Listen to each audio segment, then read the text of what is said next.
ఆంధ్రప్రదేశ్లో ఎన్నికల వేడి మొదలైంది. ఇప్పటికే టీడీపీ, వైసీపీ, జనసేన పార్టీల అభ్యర్థుల ఎంపికపై కసరత్తు చేస్తున్నారు. వైసీపీ అధినేత ముఖ్యమంత్రి వైఎస్ జగన్ ఇప్పటికే అభ్యర్థుల ఖరారును వేగవంతం చేశారు.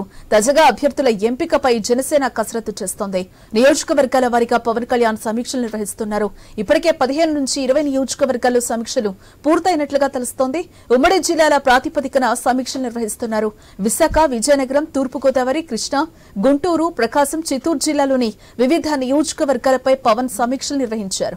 ఇవాళ మరికొన్ని నియోజకవర్గాలపై సమీక్షలు నిర్వహిస్తున్నట్లుగా తెలుస్తోంది. పోటీ చేసేందుకు అవకాశం ఉన్న నియోజకవర్గాలపై సమీక్ష నిర్వహిస్తున్నట్లుగా సమాచారం.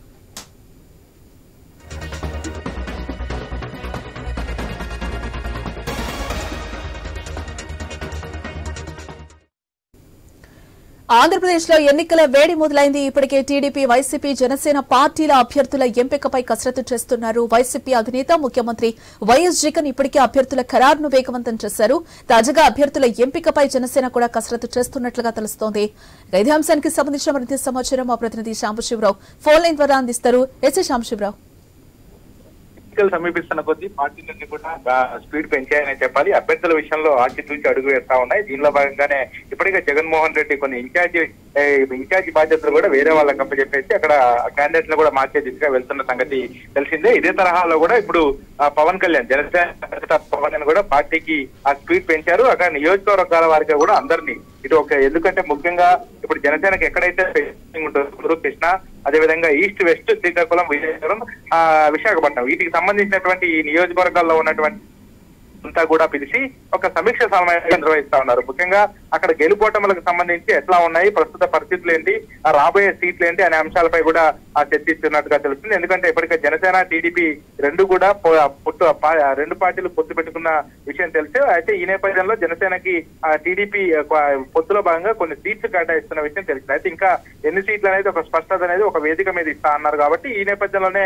అక్కడ ఎక్కడైతే జనసేన గెలుపు దిశగా వెళ్తుందో, ఎక్కడైతే జనసేనకి పట్టెక్కువ ఉంటుందో సామాజిక వర్గ బేస్ కావచ్చు, అదేవిధంగా పవన్ కళ్యాణ్ అభిమానుల విధంగా కావచ్చు, ఎక్కడైతే బేస్ ఉంటుందో అక్కడ ఒక అభ్యర్థుల్ని కేటాయించే దిశగా పవన్ కళ్యాణ్ కసరత్తు చేస్తా ఉన్నారు. దీనిలో భాగంగానే అన్ని నియోజకవర్గాలకు సంబంధించినటువంటి ఆ నాయకులంతా, అదేవిధంగా అక్కడ ఉన్నటువంటి ముఖ్య నాయకుల్ని పిలిచి సమీక్ష సమావేశం నిర్మించి దిశానిర్దేశం చేస్తున్నటువంటి పరిస్థితి ఉంది. అయితే పూర్తిగా కూడా ఎందుకంటే జనవరిలో ఈ యొక్క క్యాండిడేట్లను అనౌన్స్ చేసేటువంటి నేపథ్యంలో బలంగా ముందుని వైసీపీని ఎదుర్కోవాలంటే బలంగా ఉండాలి. కాబట్టి టీడీపీ, జనసేన ఆధ్వర్యంలో ముందుకెళ్తున్నాం కాబట్టి గెలిపే దిశగా వెళ్ళాలి. కాబట్టి ఈసారి ఆ ఎన్నికలు ప్రతిష్టాత్మకంగా తీసుకున్నటువంటి నేపథ్యంలో అందరితో సమీక్ష సమావేశం చేసి నిర్వహించి ఒక దిశానిర్దేశం చేసి ముందుకు ఎలా వెళ్ళాలి, 2024 ఎన్నికలు చాలా ప్రతిష్టాత్మకంగా ఉంటాయని చెప్పి కూడా పవన్ కళ్యాణ్ కార్యకర్తలకి అదేవిధంగా ముఖ్య నాయకులకు చెప్తున్నటువంటి పరిస్థితిని. ఇందులో భాగంగానే అన్ని జిల్లాలకు అన్ని నియోజకవర్గాలకు సంబంధించినటువంటి నాయకులతో సమీక్ష సమావేశం నిర్వహిస్తా ఉన్నారు.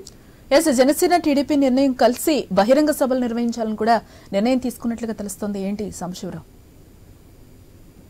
నిన్న ఏదైతే యువగలానికి సంబంధించి పవన్ కళ్యాణ్ అక్కడ ముఖ్య అతిథిగా హాజరయ్యారు. అక్కడ కొన్ని వాళ్ళు ముఖ్యమైన అంశాలు కూడా అనౌన్స్ చేయడం జరిగింది. ఎందుకంటే అది యువగలం లోకేష్ సభ కాబట్టి ఇక్కడ అన్ని చెప్పకూడదని చెప్పేసి కూడా పవన్ కళ్యాణ్ చెప్పడం జరిగింది. ఇదే విధంగా ముందుగా ఎవరైతే క్యాండిడేట్లు ఉన్నారో క్యాండిడేట్లని ఒక వేదికగా అక్కడ ఉన్నటువంటి అభ్యర్థులు ఎవరైతే ఉంటారో జనసేనకి ఎన్ని సీట్లు కేటాయిస్తారు, అదేవిధంగా టీడీపీ ఎన్ని సీట్లలో పోటీ చేయబోతా ఉంది, దానికి తోడుగా ఈ మేనిఫెస్టో రెండు పార్టీలకు సంబంధించినటువంటి మేనిఫెస్టో కూడా కలిపి విడుదల చేస్తామని చెప్పేసి గతంలో మన ఐనూజ్ చెప్పిన విధంగానే చెప్పారు వాళ్ళు కూడా. అయితే మేనిఫెస్టో ఎలా విడుదల చేయాలి, ఆ తర్వాత క్యాండిడేట్లని ఎప్పుడైతే అనౌన్స్ చేస్తారో అనౌన్స్ చేసిన తర్వాత ఉమ్మడిగా అటు జనసేన, టీడీపీ రెండు పార్టీలు కూడా ఉమ్మడిగా వాళ్ళు ఆ యొక్క వేదికలు పెట్టి అలా వైసీపీ చేస్తున్నటువంటి ప్రస్తుత పరిస్థితుల్ని కానీ అదేవిధంగా ఇక్కడ ఉన్నటువంటి విధి విధానాలపై కానీ రెండు పార్టీలు కలిసి ఒక బహిరంగ సభగా పెట్టి అక్కడ రెండు పార్టీలు బహిరంగ సభలు ఏర్పాటు చేసి అందరికీ ఈ పార్టీకి సంబంధించిన సిద్ధాంతాలు అదేవిధంగా ప్రజలు ఎందుకు మాకు ఓటేయాలి అనే అంశాలు కూడా వెల్లడించే అవకాశాలు కనబడతా ఉన్నాయి. అంటే శాంబశివరావు, యువగళంలో వీళ్ళందరూ కలిసి ఏ విధంగా అయితే మాట్లాడారో అలాంటి బహిరంగ సభలు రిపీట్ అయ్యే అవకాశం ఉందని అనుకోవచ్చు అంటారా? ఖచ్చితంగా. ఎందుకంటే యువకాలంలో వాళ్ళు చెప్పినటువంటి అంశాలు ప్రధానంగా కూడా రహదారులు, అదేవిధంగా అంగన్వాడీ కార్యకర్తల అంశాలు, ఇతర ఇప్పుడు ప్రస్తుతం ఉన్నటువంటి అంటే పార్టీ ఒక పథకాలే కాదు డెవలప్మెంట్ చాలా అవసరం అని చెప్పేసి కూడా చెప్పడం జరిగింది. అదేవిధంగా వైసీపీ పాలన ఎదుర్కోవాలంటే ఇద్దరు కలిసి వెళ్ళాలి, వైసీపీ పాలనలో జరుగుతున్నటువంటి ప్రస్తుతం ఉన్నటువంటి అఘాయిత్యాలు ఏవైతే ఉన్నాయో అవన్నిటిని కూడా నాయకులు చేస్తున్నటువంటి దౌర్జన్యాలు కానీ అటువంటి అంశాలన్నింటినీ కూడా పరిగణలోకి తీసుకోవాలి. ఖచ్చితంగా యుద్ధ పేరు మోగించాలని చెప్పేసి కూడా వాళ్ళు యువకాలంలో చెప్పారు. అదే విధంగా ముందుకెళ్ళడానికి కూడా సిద్ధం అవుతున్నారు. అందులో కూడా కొన్ని అనౌన్స్మెంట్స్ కూడా పవన్ కళ్యాణ్ చేయడం జరిగింది. ఇది అక్కడ జరుగుతున్నటువంటి ఏది అంగన్వాడీ అంశాలు కావచ్చు, అదేవిధంగా రహదారులు, ఉపాధి అవకాశాలు, ఇటువంటి అంశాలు, కొన్ని రాజధాని అంశం కావచ్చు, విశాఖ స్టీల్ ప్లాంట్ కావచ్చు, ఇటువంటి అంశాలన్నింటినీ కూడా ముందుకు తీసుకెళ్తున్నాం కాబట్టి రెండు పార్టీలు కలిసి వెళ్తాయి. ఇంకా అతను ఒక స్పష్టంగా కూడా చెప్పడం జరిగింది, ఈ యొక్క ఏదైతే కలయిక ఉందో టీడీపీ జనసేన కలయిక ప్రశాంతంగా ఎక్కువ కాలం కొనసాగాలి అని చెప్పేసి కూడా ఆయన అనౌన్స్ చేయడం జరిగింది.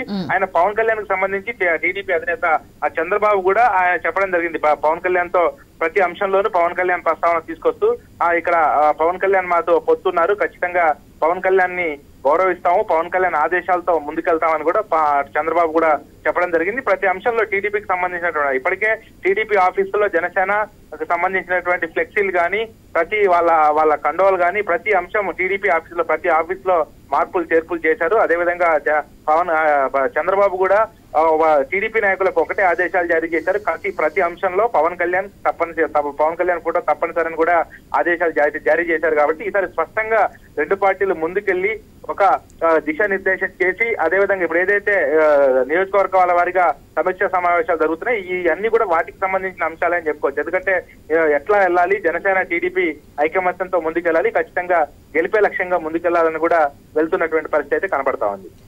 అంటే మేనిఫెస్టో ముందు తర్వాత ఈ సభలు నిర్వహిస్తామని కూడా చెప్తున్న పరిస్థితి కనిపిస్తుంది. ఇదే నేపథ్యంలో మేనిఫెస్టో ఎప్పుడొచ్చే అవకాశం ఉందనుకోవచ్చు అంటారు సాంబశివరావు? మేనిఫెస్టో అనేది ఇప్పుడు అంటే అభ్యర్థుల జాబితా అనేది విడుదల చేస్తామని చెప్పేసి గతంలో నిన్న జరిగిన యువగలం ఆ సభలో కూడా చెప్పారు. అయితే అది ఎట్లా అనేది కూడా వాళ్ళు ఒక నిర్దేశం చేయడం జరిగింది. ఎట్లా వాళ్ళు ఒక సభను ఏర్పాటు చేసి, భారీ బహిరంగ సభను ఏర్పాటు చేసి ఆ సభలో అనౌన్స్మెంట్ చేస్తామని కూడా చెప్పడం జరిగింది. దాంట్లోనే పూర్తిగా కూడా వీటికి సంబంధించినటువంటి ఏవైతే ఈ మేనిఫెస్టో ఉందో, ప్రస్తుతం ప్రజలకు అనుకూలంగా ఉండేటువంటి ఏ మేనిఫెస్టో ఉందో అదే బహిరంగ సభలో వాళ్ళు అనౌన్స్ చేస్తామని కూడా చెప్పడం జరిగింది. ఇవన్నీ కూడా ఒక వేదిక ద్వారా మాత్రం వెల్లడించే అవకాశాలు అయితే కనబడతా ఉన్నాయి. Right, thanks for the update Sambasivarao.